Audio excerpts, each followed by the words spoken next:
the lovelies. How are you? How have you been? How was your week? How did it go? Tell us everything. Ooh, that's just nonsense. That's just nonsense.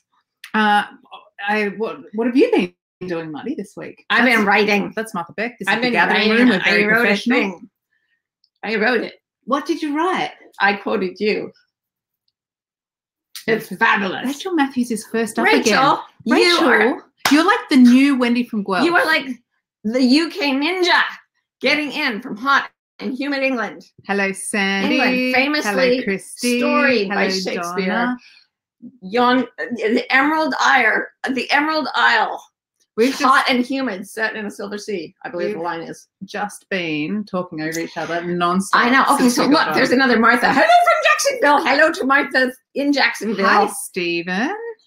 Stephen and Patrice and Shannon and Teresa and Karen and Carol and Gail. Oh, so we like you. Oh, I just shout out to Pam who suggested the topic for today. Oh yeah, thanks, Pam. Good one. Very good one. Balance between boundaries and generosity. So turn the other cheek. Offer. Oh yeah, yes. Specifically about turn the other cheek. Let me make a comment. How do you do your saying no to people and how do you reconcile that with the sort of spirit of turn the other cheek? And you have to know martial arts. Didn't see it going this way, you guys. Did not see this. Jesus was a master of the martial arts. I'm not surprised though. I mean, there's the whole walking on water thing, don't you? I mean, that indicates a certain amount of, kung fu ability. Completely. You know what? I'm just going to let you get to it. I mean, you may need to show them some of the moves of the martial arts. I actually will. Unfortunately, you can't feel it, which is what you have to do. Seriously, not kidding. Okay. Maybe they can. Let us begin. Just saying. Okay. So, we got new chairs, can you tell? I thought mine would slide most easily, but it doesn't. But that's okay. So, yes, I was talking about generosity, and then I was talking about having solid boundaries. And someone, the fabulous Pam, or was it Donna, said, how do you set boundaries and stay infinitely generous? What did Jesus really mean when he said, if someone pounds you on one cheek? I don't think the word was pound in the Bible. This is my own interpretation, inspired by my spiritual meditations. If someone pounds you in one cheek, let them pound the other one. Turn the other one. If someone asks for your coat, give him your cloak as well. If someone asks you to go a mile with him to carry his stuff, go too. Doesn't that sound a little bit like it could get you beaten up and naked and poor and exhausted? Yes, it does. So I don't think that Jesus meant it in the sense that a lot of people understand it, which is basically throwing yourself away for the benefit of another who is, by the way, acting very selfishly. So someone asked about the balance between these two, and I'm so excited to talk about it because it took me forever to figure it out, but I think I finally sort of have it, conceptually at least, if not in practice. So first thing to know is that all human beings are consciousness in animal form, right? At least in my personal theology. So there's a part of it, the God part of us is infinitely generous and infinitely capable. In Buddhism, they say we have infinite capacity to know, infinite capacity to grow, and infinite capacity to love. Okay, so there is no boundary necessary there at all. But we are also, at least right now, housed in animals. And those animals have certain tendencies. And one of the tendencies, well, many of the tendencies we have come from the fact that we are social primates. I think I mentioned last week that all the research I've been doing I was researching violence for a while I was writing about it, and now I'm writing about lying. So I've been reading even more psychological studies, and it all goes back to the monkey thing. We act like monkeys, and monkeys have a tendency to be hierarchical and domineering, and the stronger monkeys tend to take more than their share, and the weaker monkeys tend to give it to them and to try to please them. Okay, this creates a kind of natural narcissism. So in human life, it goes like this. So the spiritual masters say we are all one. So we love someone and we feel you and I are one. Now, if we're narcissistic, we say you and I are one and the one is me. We do things the way I like it. You live to serve me. You want to talk about me. We never talk about you. You ask about me and praise me, and I never ask about you and praise you. And this serves the narcissism of the social ape. There's a parallel to that, which is you and I are one, and the one is you. This is where I think a lot of us go astray, especially you guys who are here, because you're very, very generous and loving people. But it gets to the point where you're giving up your own everything, your own identity, your own preferences, your own time, your own energy, your own money, your own everything, to feed a narcissistic other. And it takes you to rack and ruin. So the first one is narcissism. The second one is codependency or people pleasing. And it doesn't take anybody where they're meant to go. The classic setup for this is a drug addiction scenario where a drug addict becomes sort of deranged because of the chemical abuse and the obsession with the addiction, and becomes extremely narcissistic, even if they aren't narcissistic by nature, and starts to do everything as a calculation for what they can get out of a situation. Every drug addict, I had a friend who was a drug addict for 20 years, and she said every single person she met, she would study them immediately for what could they get her. Could they get her money? Could they get her transportation? Could they take care of her dog while she was off getting high? She was just using people. And on the other side, we get the codependent who hangs around with the addict, and in an effort to be kind and good and generous, allows himself or herself to be completely gutted. So in the end, after you've lived with an addict for a while, they will have taken everything from you. My junkie friend used to say, you can tell an alcoholic because an alcoholic will steal your wallet, but a junkie will steal your wallet and then help you look for it. Like they lie and lie, and they take everything for themselves, and they seem to have no conscience. And that's the classic extreme of the narcissist codependent setup. It's not healthy. It's an extreme example of primate behavior. It doesn't work. So here's the solution. First of all, you realize that spiritually we are all one. And that means that I can, to some extent, feel you. I can have compassion, which means to feel with. I can feel your presence in the room. You can feel other people's pain. And the more empathic you are, the more you feel it. You can feel if someone's interest turns from platonic to sexual. You can feel that in the air. You don't even need to be looking at them. You can feel their energy. So that's one thing. And you can know a great deal about someone just by feeling the oneness between you. And that's really great. And there are no boundaries on love, growth, and compassion spiritually. Physically, we're different animals in different bodies. And what that means is that animals, healthy animals, take care of themselves. And this really came home to me when my kids were about, I'd say 8, 6, and 4, that would be. No, they were a little older, so 6, 8, and 10. And we were watching a nature video. I remember I was cooking dinner, by which I mean I was putting salad in a bowl. And we were watching this thing about the bears. And they got this dude who, I don't know his name, but he was narrating the film about the bears. And he pronounced it with 2 long syllables, bears. And then there was a point the mother bear had babies, and they were going around, and they were just little. And then the little bears came and asked the mother for food. And the narrator said, the mother bear will never do for her cubs what they can do for themselves, for to do so would make them unfit to live on their own in the wild. And I went, kids, come to mama.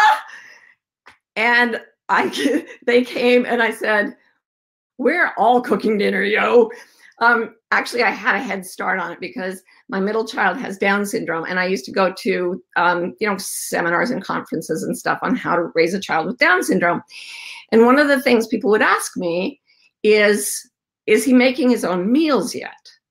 And I would say, he's 5 and he has Down syndrome. And they're like, so is he making his own meals yet? A 5-year-old can make meals, He doesn't have any physical constraints, does he? And I said, well, he can't lift a gallon of milk or a gallon of orange juice or whatever.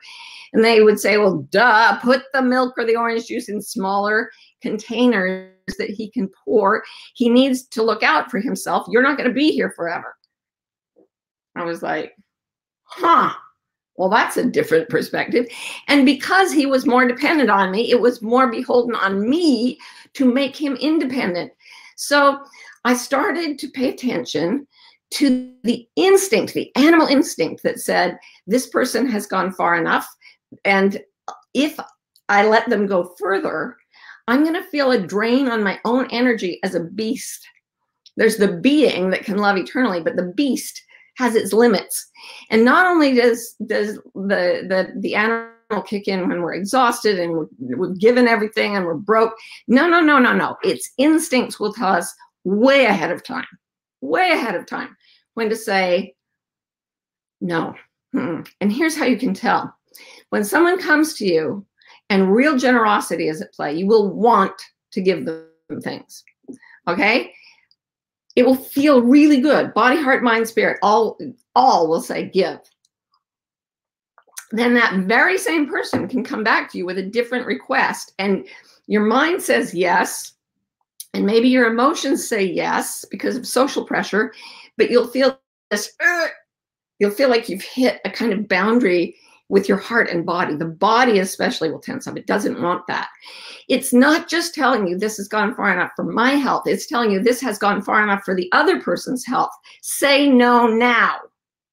So you will note that although Jesus did say, turn the other cheek, give people your coat, whatever, when he went into the temple, well, 2 things. One time, a woman came and she had this expensive ointment and she was using it to like give him a massage and put it in his hair and stuff.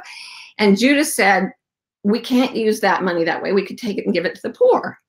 And Jesus said, like, and again, this is my interpretation. He was like, chill, bitch. Jesus didn't say that. He spoke Aramaic. He said that in Aramaic. He said, no. The poor are going to be there forever. Right now, she's doing what's best. Everybody will remember that she did what was best.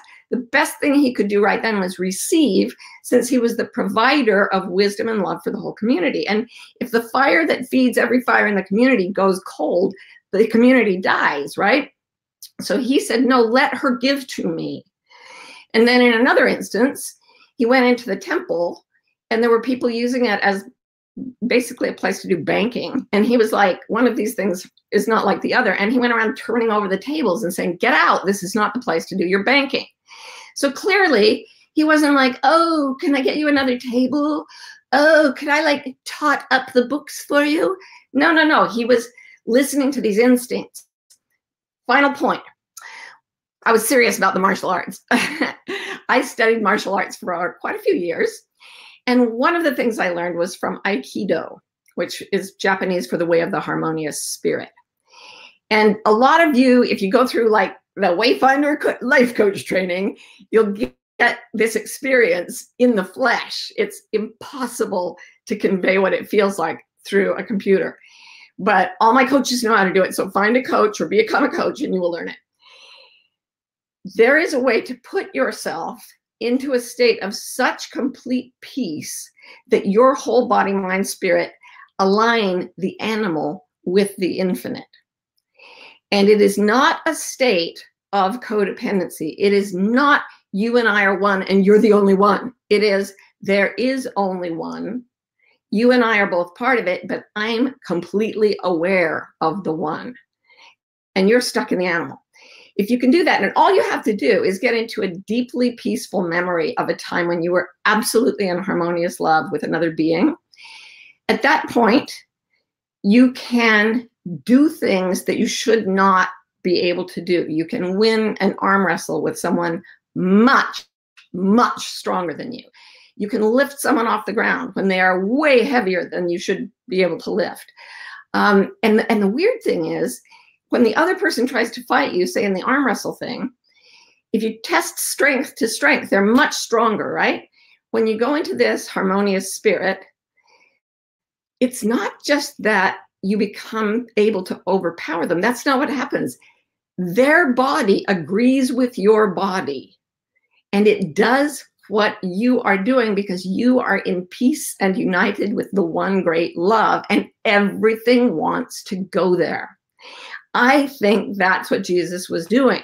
I think he was in a state of such oneness and such connection to the all that he was saying, you know, turn the other cheek in that state. And what happens is their aggression dies. Obviously did not work at the crucifixion, just have to say. But maybe there's a reason for that too.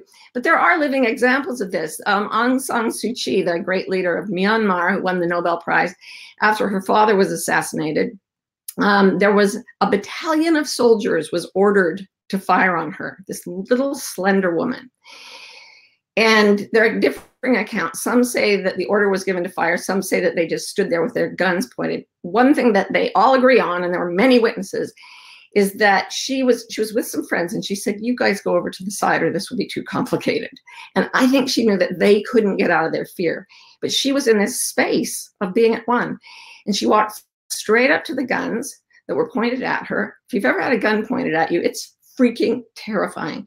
She walked straight up to this line of soldiers, and she walked along the line, and she brushed the top of each gun with her fingertips, and the soldiers all dropped their guns. No one fired on her. Byron Katie, my favorite spiritual teacher I know, has had guns stuck into her ribs and had people say, I'm going to shoot you. She's had violent criminals run at her and say, I'm going to kill you. And she looks at them and she says, I just see love coming. And she doesn't really identify as a human or an animal about to be killed. She's so identified with the one great love that she just looks at them and knows that that is an aspect of herself. And I don't know the physics of it, but for some reason, they always fall down. They literally fall down and cry. And she gets down on the ground with them and holds them.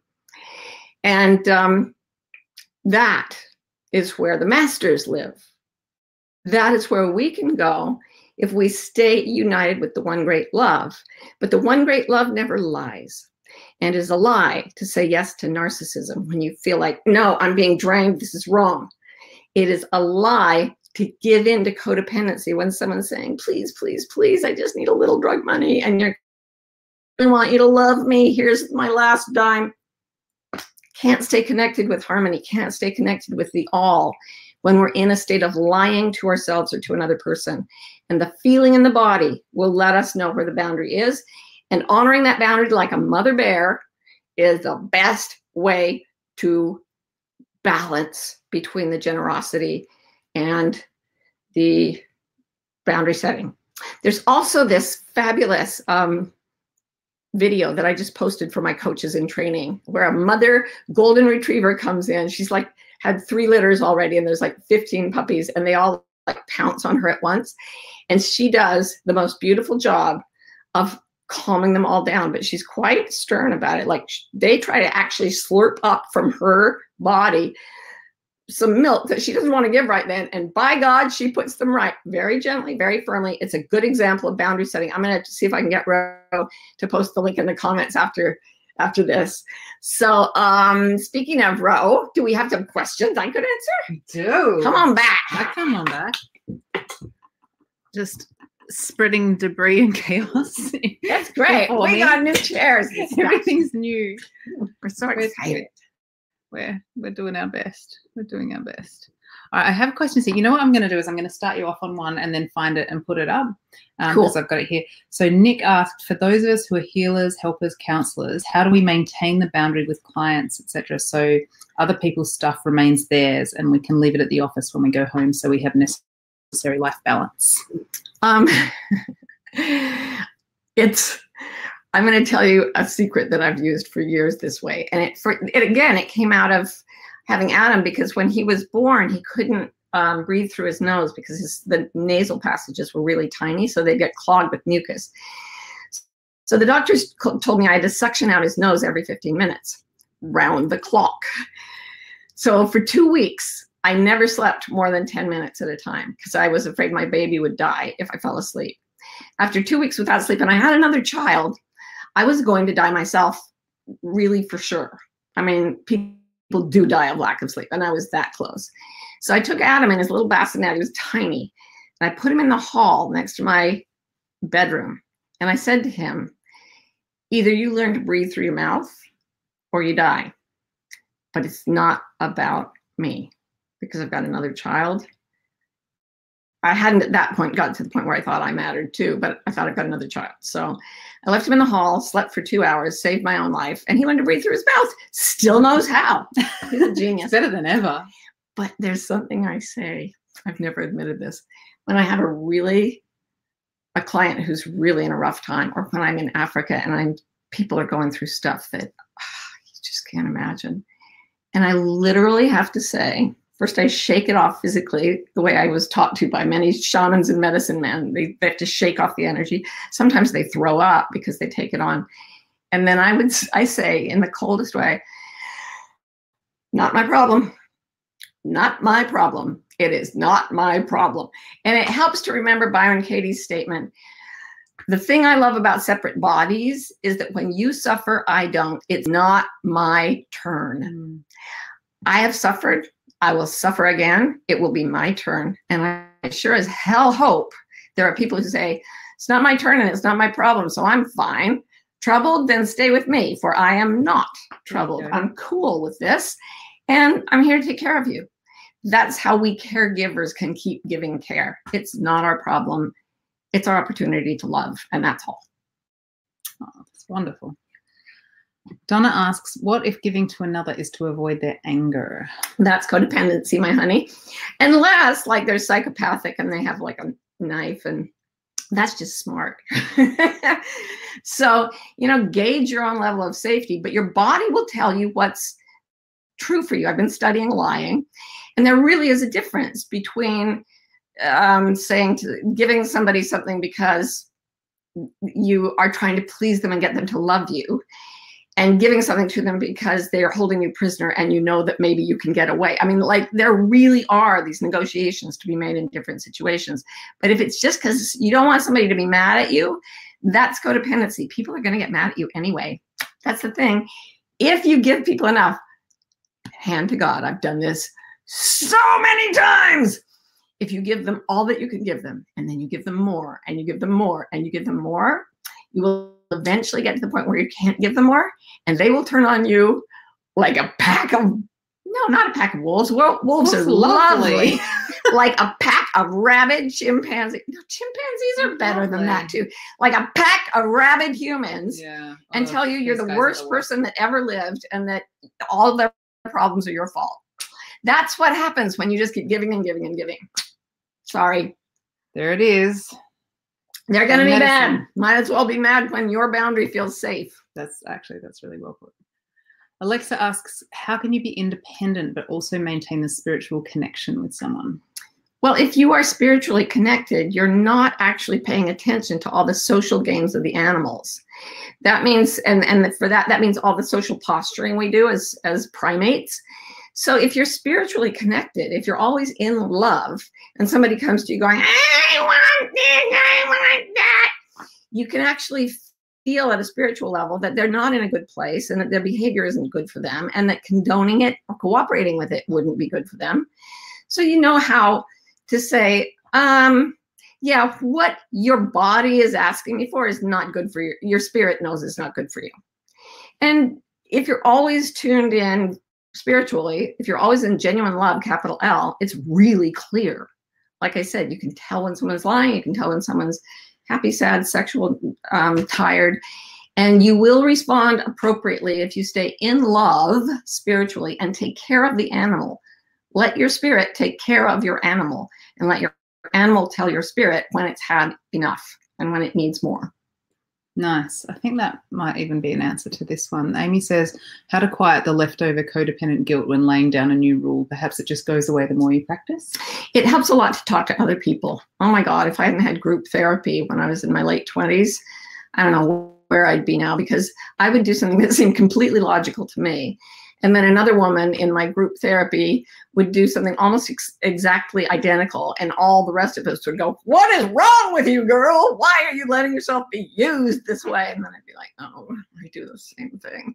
So it really, really helps. One of the things that I found is really useful is the internet. There are all these groups.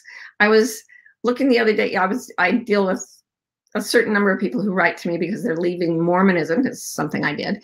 And the way you get guilted leaving Mormonism is pretty immense, because your loved ones think you're going to separate from them forever. And they put a lot of pressure. So I just by accident last week realized that there are a lot of support groups now that are online, that you can just go find people who are feeling the same type of guilt and they're wrestling with the same kinds of issues. And you can look at them, and if they're being obnoxious and narcissistic, you're like, no, I don't like that. But if you see them agonizing the same way you are, and you feel that they are being as honest as they know how to be, and that their hearts are being torn out, and that's just the social dynamic, it'll help you get through it. So share, be open. That's a big thing, is that being open with our needs, with our limits, with our boundaries, is how to keep the balance of everything. Appropriate openness. Yeah. Yeah. So here's another codependency question. What if people scare you and you still want to give? Everybody scares me. I still want to give. I do the gathering room. Seriously, find a way to give that doesn't scare you, or do it scared.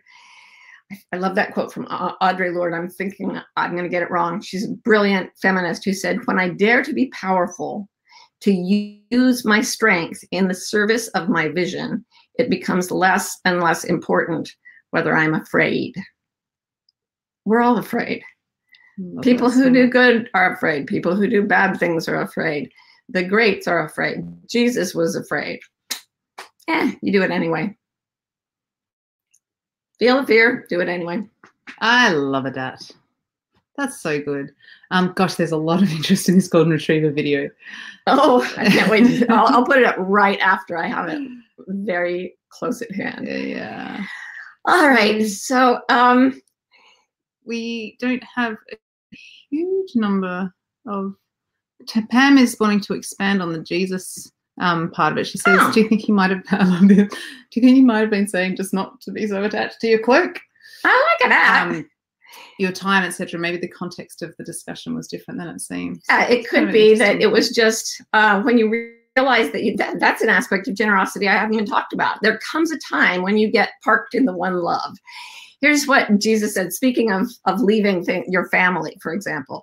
And I used to read this. Nobody ever says this about Jesus, that he said, if he who will not leave his mother and father to follow me is not worthy of me. People are like, Jesus said, what? Oh my goodness, because we're a very, literally, Jesus.